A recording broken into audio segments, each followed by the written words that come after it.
আমাদের দ্বিতীয় শ্রেণীর শিক্ষার্থীরা, তোমাদের প্রাথমিক গণিত বইয়ের ৭১ পৃষ্ঠায় 10 নাম্বারটা একটু ধরো সবাই। আমরা 10 নাম্বারটা নিয়ে একটু কাজ করবো। এখন কি বলছি তোমরা শুনি। 10 নাম্বারে নাহিদের 450 টাকা আছে। নাহিদ অপেক্ষায় সুমনের 115 টাকা কম আছে। কথাটা খেয়াল করো।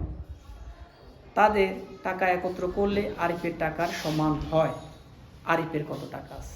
আচ্ছা, প্রথম নাহিদ, আমরা আগে নাহিদেরটা লিখি। নাহিদকে আমরা নাহিদ লিখলাম। নাহিদের কত টাকা আছে? 450 টাকা। খেয়াল করার কথা, নাহিদের কত টাকা আছে? 450। নাহিদ অপেক্ষায় সুমনের 115 টাকা কম আছে। সুমনের টাকাটা কি বলছে? কি বলছে? সুমনের টাকা বলছে নাহিদের যে টাকা আছে সেই টাকা থেকে 115 টাকা কম আছে। তার মানে আমরা যখন এই 450 থেকে যখন আমরা যে 115 টাকা বিয়োগ করে দিব, যেটা পাবো সেইটাই হবে সুমনের। সেটাকে আর হবে সুমনের। এখন মনে করো তোমরা দুইজন, ওর কাছে আছে 20 টাকা, পারিয়ার কাছে আছে 20 টাকা, ঠিক আছে? এখন ও বলছে তোমার কাছে তো 20 টাকা আছে, তোমার চেয়ে আমার 5 টাকা কম আছে। তাইলে ওর কত? তোমার হলো 20 টাকা, ও বলছে আমার কাছে 5 টাকা কম আছে, তোমার চেয়ে আমার কাছে কত টাকা কম আছে? 5 টাকা। তাহলে আমরা কি করবো? 20 থেকে 5 বিয়োগ করে দিব। 20 থেকে 5 বিয়োগ করে দিলে কত হয়? 15। তার মানে ওর কত? 15। তাহলে আমাদের কি কাজ করতে হয়েছে? ওর টাকাটা বের করতে হওয়ার জন্য আমাদের কি করতে হয়েছে? বিয়োগ করতে হয়েছে, ঠিক আছে? তাহলে আমরা শুরু করি। এবার আমরা প্রথমে লিখব কি? আমরা প্রথমে সুমনের টাকাটা লিখব। সুমনের আছে,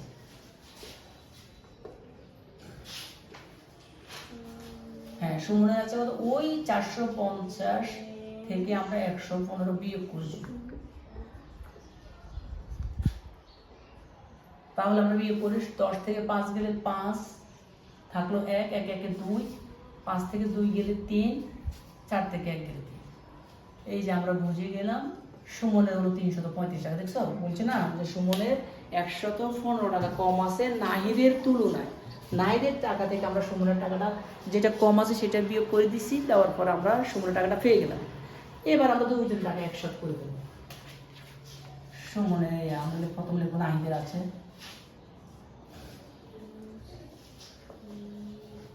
নাহিদের আছে, নাহিদের কত বলো? 450 টাকা। তারপর আমরা লিখবো সুমনের আছে 335 টাকা। আর কি বলছি? বলছি এই দুইজনের টাকা একসাথে করলে কার টাকা সমান হয়? বলছে আরিফের টাকা। তাহলে দুইজনের টাকা আমরা একসাথে করলে কি করতে হবে? যোগ করতে হবে। আরিফের আছে,